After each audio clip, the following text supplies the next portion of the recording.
domain. So, Robert, the stage is yours.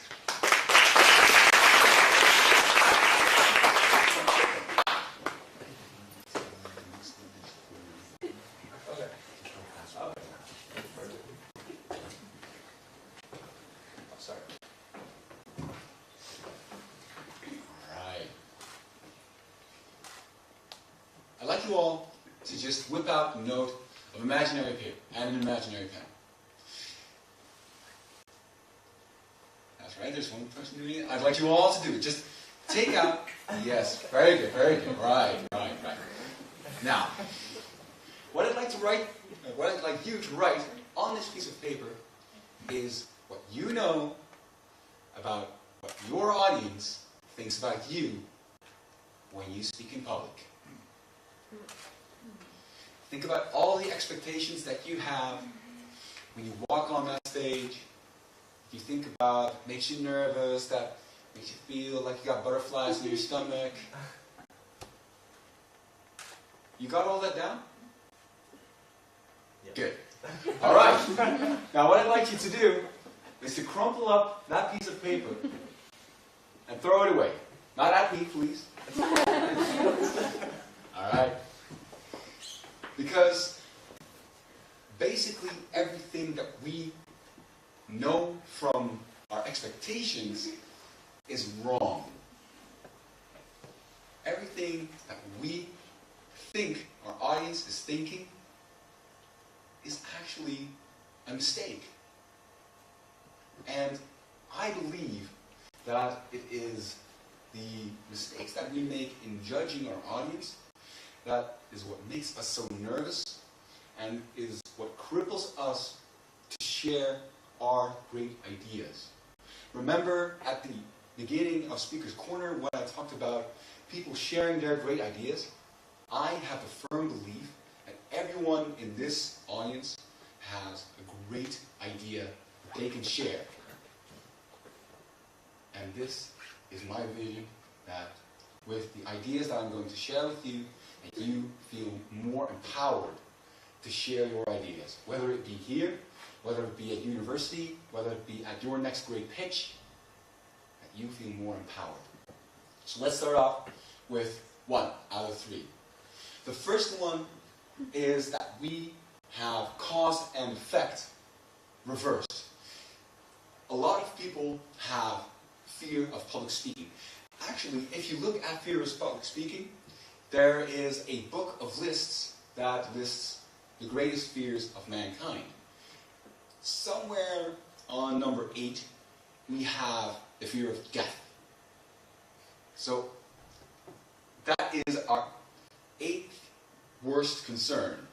Above that, you've got heights, you've got bugs, you've got feeling nauseous. And what comes in at number 1? Fear of public speaking. Now let that sink in. Fear of public speaking is a bigger fear than the fear of death. So imagine you're going to a funeral and you would rather be in a casket than the one getting the eulogy. Insane, right? The point that I'm trying to make here is that we have a very great fear of public speaking, but it's misplaced.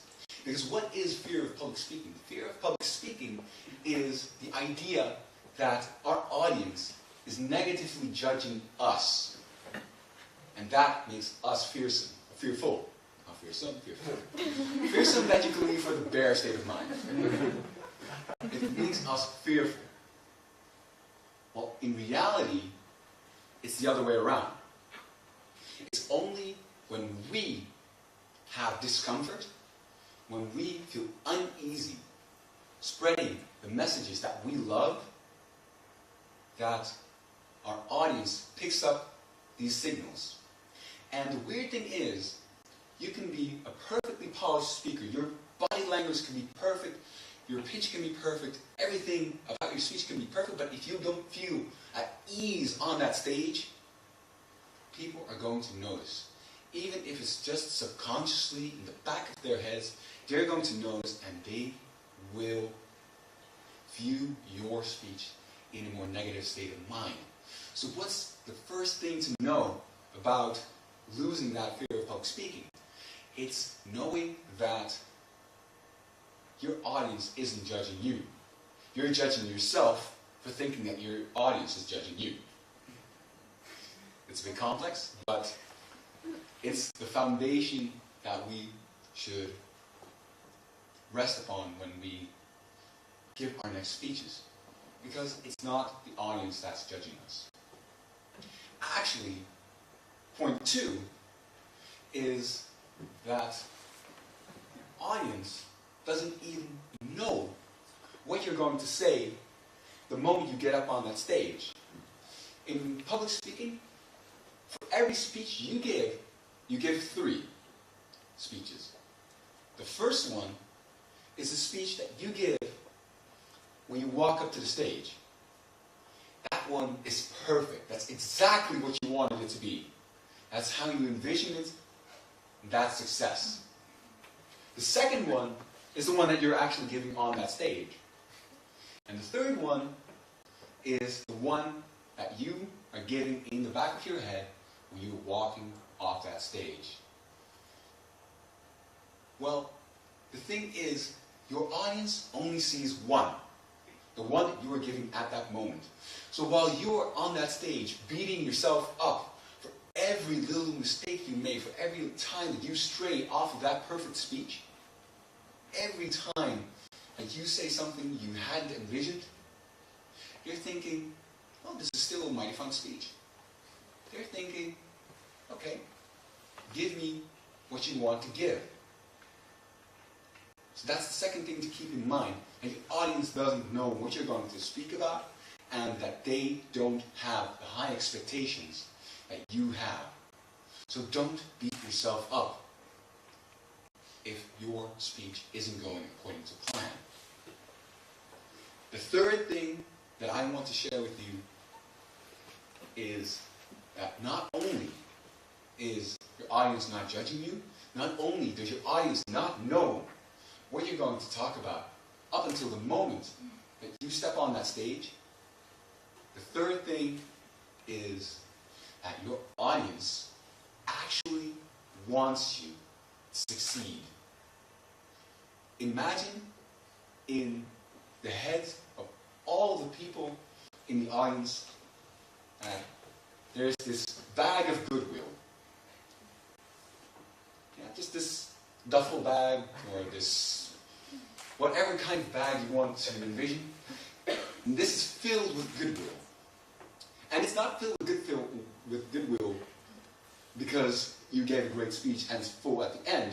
No, it's already filled with goodwill at the start. People want you to succeed because if I can ask you all a question, did you come here for Speaker's Corner because you thought that the speakers were going to suck? Of course you did. Of course you didn't think that the speakers were going to suck. Otherwise you wouldn't even be here. You wouldn't even be here. You had the expectation that the speakers here were going to deliver a great speech. And for the last 5 speakers, we've already seen great speakers. So keep that in the back of your head, that you have the goodwill. And this means that your audience will also have the same amount of goodwill when you step on that stage. Not just at the end. So they want you to succeed.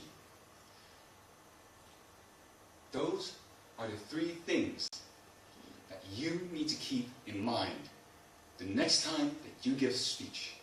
And I hope that you've all whipped out another imaginary page and written down all of those wisdoms, all of those ideas, and stick them in your back pocket so that you can take them with you and use them the next time that the stage is yours. Thank you.